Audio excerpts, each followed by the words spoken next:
Студент кезімде бір құрбымның ауылына қонақ болып бардым. Кешке дастархан басында отырғанда атадан берілетін қасиет туралы әңгіме болды. Егер қасиет қонған адам қайтыс болған соң, балаларының бірі сол жолды ұстанбаса, тылсым құдірет ұрпағының бірін қайғылы жағдайға душар етуі мүмкін екен. Сол кезде құрбымның әжесінің айтып берген сондай бір әңгімесі әлі есімнен кетпейді. Оған сенерімді де, сенбесімді де білмедім. Бірақ үлкен апа жалған айтпайтын шығар. Ол кісіге жалған сөйлеудің қажеті қанша. Сол оқиғаны сіздердің назарларыңызға ұсынып отырмын. Апаның айтқан әңгімесі. Мен келін болып түскенде, көрші екеде келін түскеніне көп бола қоймаған екен. Жасымызда шамалас болған соң, Қаламқас екеуміз жақсы араласып, сыйлас болып кеттік. Кейде ауылда қалған ата-анамызды, туған-туысты сағынғанымызды айтып, бірге жылап та алатынбыз. Кішкентай қуанышымыз болса да бөлісетінбіз. Қонақ келе қалса, бір-бірімізге көмектесіп жүрдік. Бірде Қаламқас үлкен атасы қасиет қонған кісі болғанын, оның жолын ешкім ұстамағанын, сол атасы жиі түсіне кіріп, үнемі есік алдынан атан түйе келіп тұратынын айтты. Ауылдағы емшіге айтқан екен.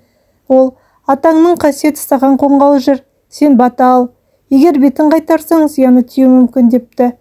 Бойымда ешқандай қасиет жоқ, мен қалай бата алам деді. Сен немересісің ғой, өз балалары тұрғанда саған келмейтін шығар деп мен оны жұбатқан болдым. Бір жылға жетпей мен де Қаламқаста бала көтердік. Оның мезгілі менен 2 айға кеш болатын. Екеуміздің басымыз қосылса қалса, бойымыздағы өзгерісті айтамыз, қуанышымызда шек жоқ. Ана болудың қандай керемет сезім екенін сонда ғана білдік қой. Ай күнім жетіп, мен қыз босандым. Сондықтан қолы босаған кезде Қаламқас маған келіп тұрды. Бір күні жүзінің жабырқау екенін байқадым. Не болғанын сұрап едім. Түн болса, іштегі балам кеудемді тырмалап, бір дауыс шығаратын секілді. Таң ағарғанша ұйқы бермейді деді. Мен оған не деп айтарымды білмей, емшіге көрінсейші деп кеңес бердім. Бір күні Қаламқас босанғалы жатыр деп енемді шақырып кетті. Бірақ оның босанатын уақыты жеткен жоқ еді. Шала туған ғой деп мезгілінен ерте босанғанын жамандыққа жорымадым. Бірақ бір күдік іште мазалады. Не жағдай болғанын білмей, дегбірім қашты. Кеш болды. Түс ауа кеткен енемде келмей қойды. Кеш қарая енемде келді әйтеуір. Бас салып сұрауға қымсындым. Өзі де ештеңе дей қоймады. Кешкі астан кейін шай ішіп отырғанда әңгімені өзім бастадым. Қаламқас ұл тапты ма, қыз ба деп сұрадым. Енем әркездегідей сабырлы мінезімен сәл үнсіз отырды да, айтарға тілім бармайды деді. Шыдай алмай тыныштық па деп сұрадым.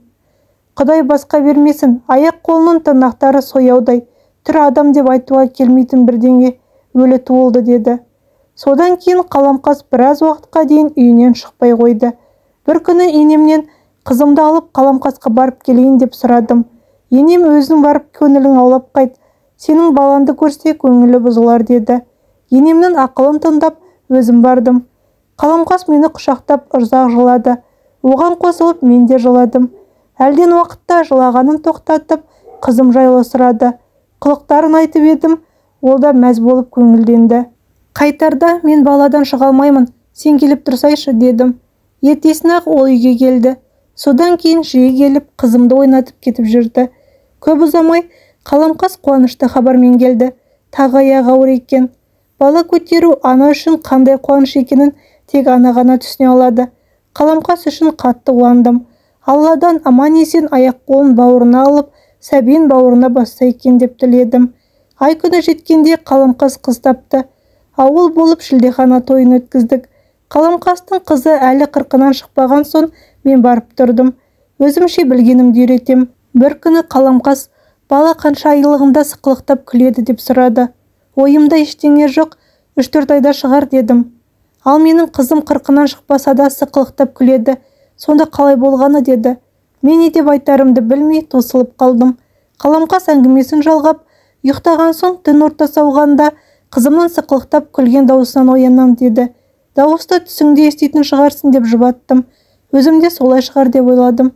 Арада 4-5 ай өткенде Қаламқас көтеріліп ауырады екен деген сөз шықты. Бірақ мен ол әңгімеге сене қойғам жоқ. Өйткені Қаламқасты күн ара көрем. Бойынан ондай өзгеріс байқаған емеспін. Бір күні енемді сол үйге шақырды. Келген соң енем, кейінгі уақытта Қаламқастың бойынан ештеңе байқамадың ба деп сұрады. Жоқ, неге сұрадыңыз дедім. Енемнің айтуынша, түнде ұйықтаған кезде қызы бесіктен босанып келіп, Қаламқасты буындыратын көрінеді. Өлдім-ау дегенде қызының қолынан босап шығады екен.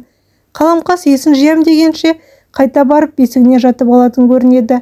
Ол сөздерге сене қоймай, түсімде қара басатын шығар дедім. Көпті көрген енем, жоқ, бұл жерде бір гәп бар сияқты деді. Келесі күні Қаламқастың халін білуге бардым. Ол өте көңілсіз екен. Мән-жайды қалай сұраудың да жөнін таппай отырғам. Өзі сөз қозғады. Енемнің айтқанын қайталады. Ұйықтағанда бастырылып қалып жүрген шығарсың, ол түсің болар дедім. Жоқ, оянып көзімді ашқанда қызымның маған қарап сықылықтап күліп, бесігіне барып қайта жатқанын анық көрем деді. Мен не айтарға білмедім. Екеуміздің құшақтасып жылауға ғана шамамыз жетті. Көп ұзамай Қаламқас қайтыс болды деген суық хабарды естігенде есімнен тана жаздадым. Кейін білдік, бесіктің қолбауына буынып өліпті. Қаламқастың өлімін әркім әр саққа жүгіртті. Күйеуі буындырып өлтіріпті дегенде сөз шықты. Өйткені ешкім де бесіктегі қызы буындырып өлтіріпті дегенге сенген жоқ. Қаламқастың қызы туралы айтқанын білсем де, мен де ол кезде сене алмаған едім, деп апа әңгімесін аяқтаған еді. Апаның пайымдауынша, Қаламқастың өліміне атадан келе жатқан тылсым қасиет себеп болған болуы мүмкін. Егер түсіңде аян берсе, бойыңда қасиет болмаса да бата алған жөн. Бата алған соң атаның қасиеті ақырын-ақырын бойға дариды екен. Кім білсін, бәлкім бұл сөзде де бір шындық бар шығар.